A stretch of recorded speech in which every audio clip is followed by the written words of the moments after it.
Is Thailand really worth the hype?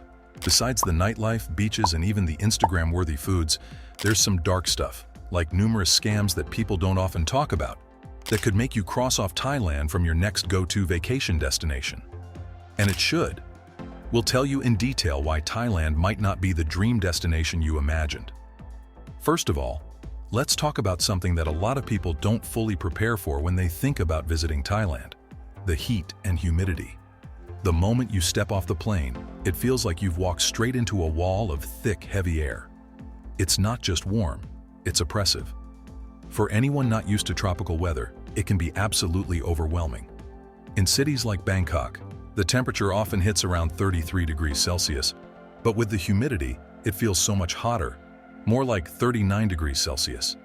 And this isn't just a brief heat wave. Thailand is hot and sticky pretty much all year long. Pretty disappointing, huh? What might start as excitement to explore temples, markets, and beautiful landscapes can quickly turn into exhaustion because the heat just wears you down. It's said that those who found these images captivating couldn't help but hit that like button and subscribe for more glimpses into such extraordinary lives, ensuring they never missed another compelling story.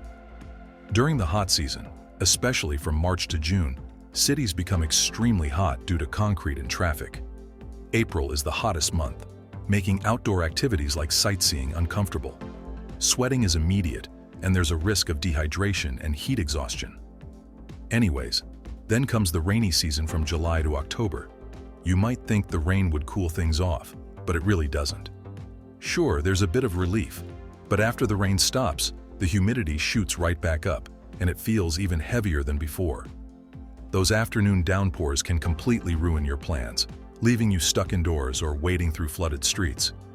The so-called cool season from November to February is often recommended as the best time to visit. But let's be honest, it's still hot.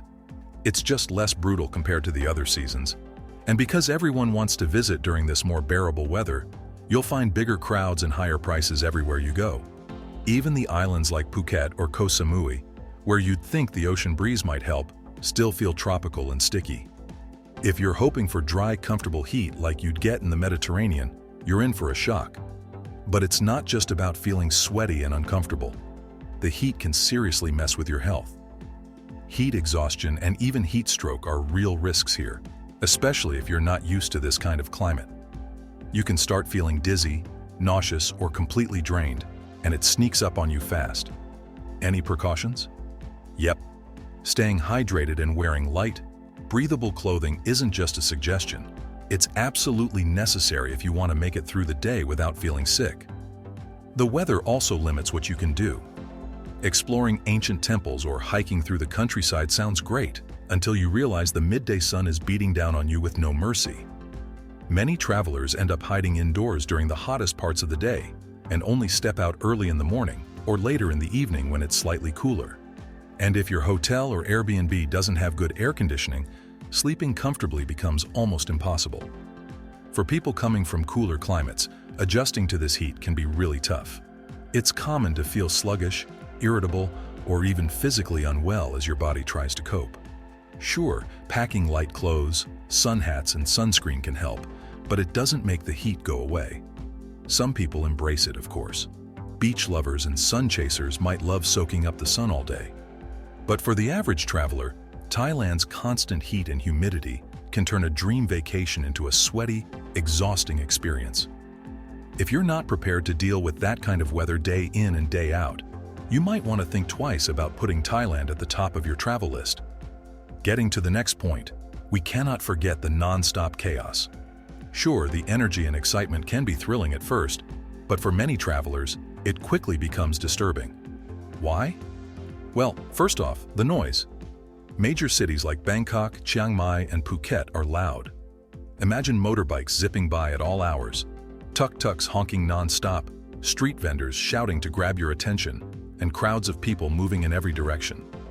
It's a sensory overload, and it doesn't really let up, day or night. For anyone craving calm and quiet, this constant buzz can feel more exhausting than exciting. Then there's the traffic. Bangkok's traffic jams are legendary for a reason. You could hop in a taxi thinking you'll be somewhere in 20 minutes, only to be stuck for hours, barely moving. And let's not forget the motorbikes weaving through cars and ignoring traffic rules like they don't exist. Would renting a motorbike save you then? Truth be told, it might seem like a fun, adventurous way to get around. But unless you're experienced, it's downright dangerous. Road accidents, especially involving motorbikes, are sadly common, and the roads often feel chaotic and unpredictable. But wait, it gets better. Let's talk about pollution. Bangkok and Chiang Mai often struggle with poor air quality, especially during the infamous burning season when farmers burn leftover crops. The smog can be so thick it feels like you're breathing through a mask of smoke. For people with asthma or any respiratory issues, this can turn your trip into a health nightmare. Even if you're healthy, spending your vacation coughing and wiping dust off your face isn't exactly ideal. And it's not just the big cities. Tourist hotspots like Phuket or Koh Phi Phi get insanely crowded during peak seasons. Beaches, markets, and ferry terminals are packed shoulder to shoulder. That dreamy island paradise? It can start to feel more like standing in line at a theme park. Even quieter rural areas aren't immune to over-tourism these days, and the peace you're searching for might be harder to find than you think. Everyone knows that Thailand has a reputation for being a budget-friendly destination, but this isn't always the case anymore. You see, it seems like things are getting out of hand for a normal tourist these days, in financial terms. While it's still possible to travel cheaply if you're careful, the cost of living in tourist-heavy areas has risen significantly over the years. In places like Phuket, Koh Samui, or Bangkok, accommodation, food, and activities can be surprisingly pricey. Many longtime visitors lament that Thailand is no longer the incredibly cheap destination it once was. Some report paying upwards of about $1,200 per month for a basic apartment, especially in tourist hotspots. However, with a bit of research and effort, you can still find affordable options. They're just not as easy to come by as they used to be. Yep, renting a one-bedroom apartment in downtown Bangkok can cost around $503 per month, while similar accommodations in Vietnam average about $326 per month. That's a bit much, don't you think? For those comparing current prices to a romanticized version of Thailand from decades ago, the increased costs can feel disappointing. However, when compared to Western countries, Thailand often remains more affordable overall. If saving money is your primary motivation for visiting Southeast Asia, countries like Vietnam or Cambodia may offer better value for your travel budget. For example, the average cost of living for one person is approximately $876 per month in Thailand, compared to $624 in Vietnam. That's again a little too hot for an average traveler. Walking away from the financial pull, there's something that still everyone needs to get adjusted to in Thailand. It's the strict laws and cultural norms. It can definitely catch travelers off guard. What seems like a laid-back paradise actually comes with a long list of rules that can feel confusing or even unfair, especially if you're not familiar with Southeast Asian customs. Take motorbike laws, for example. By law, everyone must wear a helmet when riding a motorbike. Simple, right? Yet, you'll constantly see locals zipping around without helmets, and no one seems to care. But tourists? Oh, they're a favorite target for police fines. You could be on a quick ride to the beach, forget your helmet just once, and suddenly you're slapped with a fine. The selective enforcement feels frustrating, especially when locals seem to get a free pass. Visa rules are another area where travelers often stumble. Overstay your visa, even by a day, and you could face hefty fines, detention, or even deportation.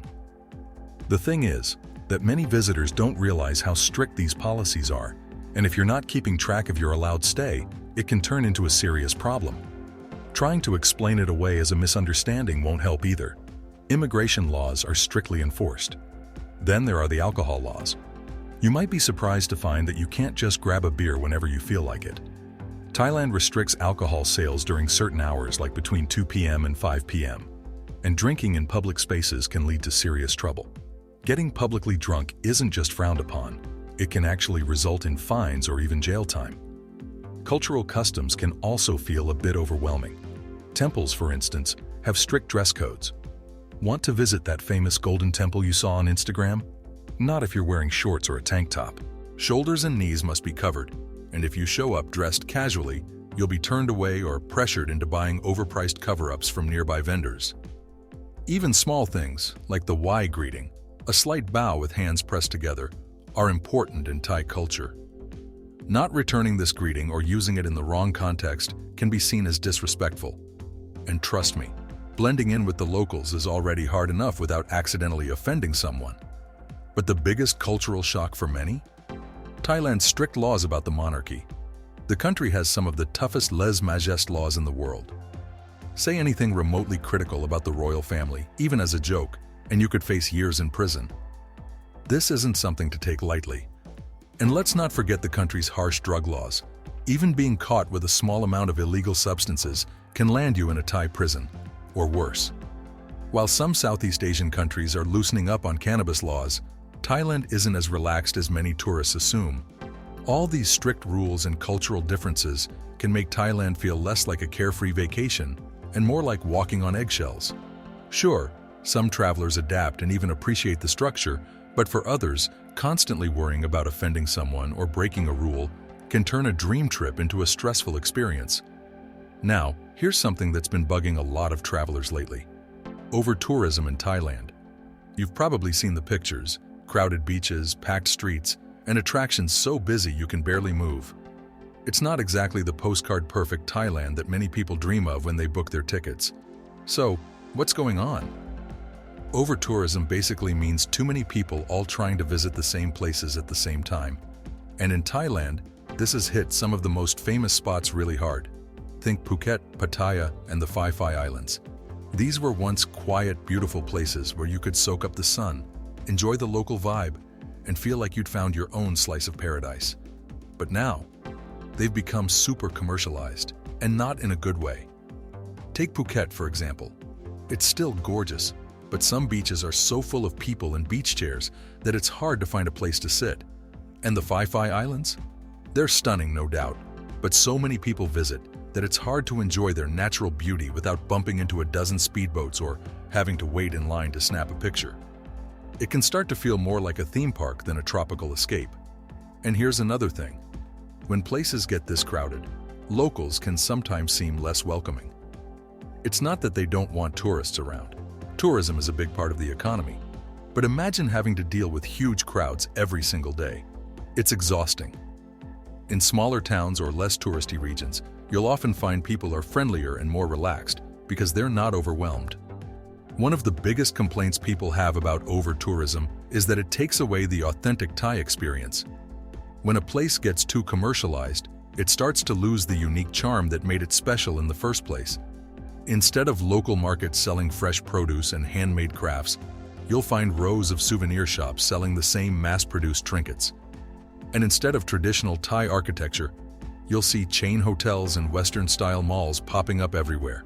Still, if you're willing to venture off the beaten path, you can still find those quiet, unspoiled places where you can really connect with the culture and the people. It just takes a bit of planning and a sense of adventure. In a way, a lot more effort. Alright, let's be honest.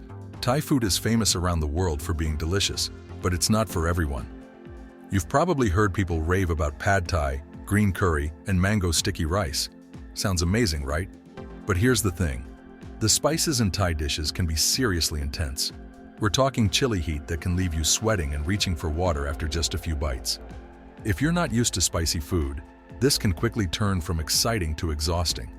And then there's the whole street food experience. Sure, it's part of the culture and many people love it, but let's be real. Hygiene can be hit or miss. Eating from a food stall with questionable cleanliness isn't exactly fun when you're worried about getting sick. Even if food poisoning isn't super common, it does happen, especially if your stomach isn't used to the local ingredients or cooking methods. Now here's something most people don't talk about: getting bored of Thai food. I know it sounds crazy, but it happens.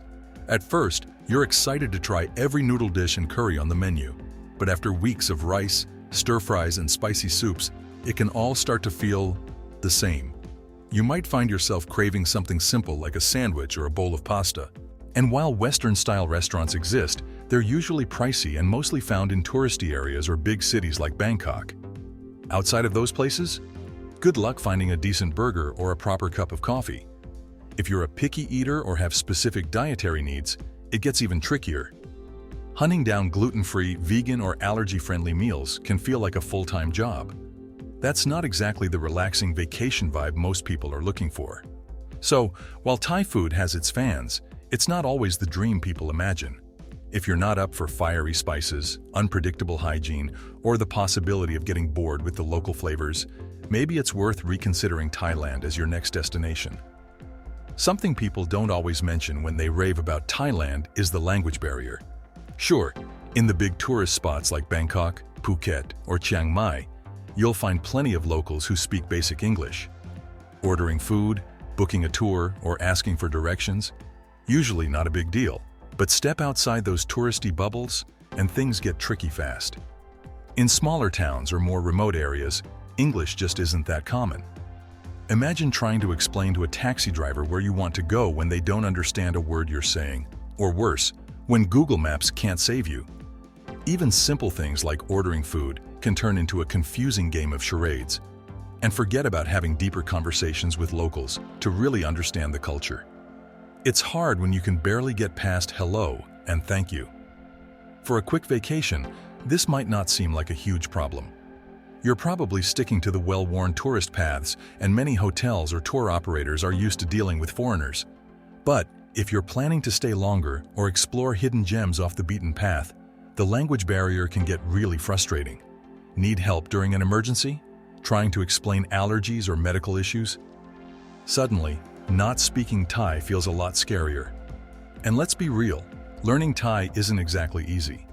It's a tonal language, so saying the wrong tone can completely change the meaning of a word. Plus, the Thai script is totally different, so reading signs or menus becomes another challenge altogether. So, if you're thinking about Thailand, remember that communication might not be as smooth as you'd hope.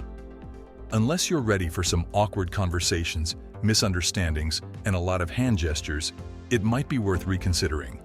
Now, behind those friendly faces in Thailand, there's something tourists need to watch out for: scams. And trust us, they're everywhere. From the moment you step off the plane, you could become a target without even realizing it. With the language barrier we mentioned earlier, it could be even worse. So, let's start with one of the most common traps: the tuk-tuk scam.